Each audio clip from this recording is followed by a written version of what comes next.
অনেক দিন কোনো গল্প বলিনি। তো এক ব্রাহ্মণ আর এক ব্রাহ্মণী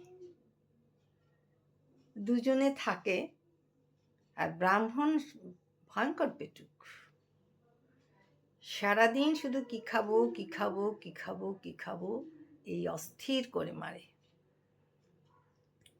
আর ব্রাহ্মণী 7 দিনের কি সে রান্না করবে, রকম ভেদ কীরকম হবে সেসব ভেবে ভেবে মাথাটাকে জ্যাম করে রাখে। একদিন ব্রাহ্মণীর শরীরটা খুব খারাপ।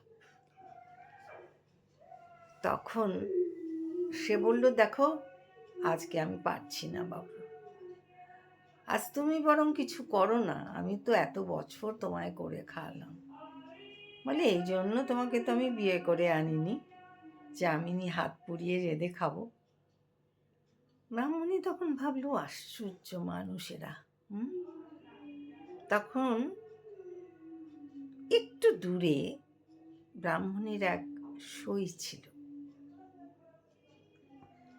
সেই সইয়ের কাছে রাগ করে চলে গেল। ও জানতো না যে সইয়ের বাড়িতে সেদিন একটা উৎসব রয়েছে। তো দুজনকে দেখে মহা খুশি, বাবা ঠিক ভালো দিনে এসে পড়েছিস, ইত্যাদি ইত্যাদি, যেমন বন্ধুরা বলে। তখন বলল, তাহলে শোন, আজকে আর তাড়াতাড়ি বাড়ি যাস না, এখান থেকে ভালো মন্দ খেয়ে যাবি। সই মনটাও খুব খারাপ, শরীরটাও ভালো ছিল না। এই ব্রাহ্মণী আর কি, ভুল বললাম, সইয়ের ঘরে গিয়ে বললো, আমি একটু শোবো রে। বলে, হ্যাঁ হ্যাঁ হ্যাঁ, তুই বিশ্রাম কর, তোকে দেখে খুব ক্লান্ত লাগছে। ও মা, ব্রাহ্মণ গিয়ে সেখানে হাজির। তখন সই বলছে, ও তুমি আমার সইকে কেন খুঁজছো? তাহলে কি তোমাদের মধ্যে ঝগড়া হয়েছে?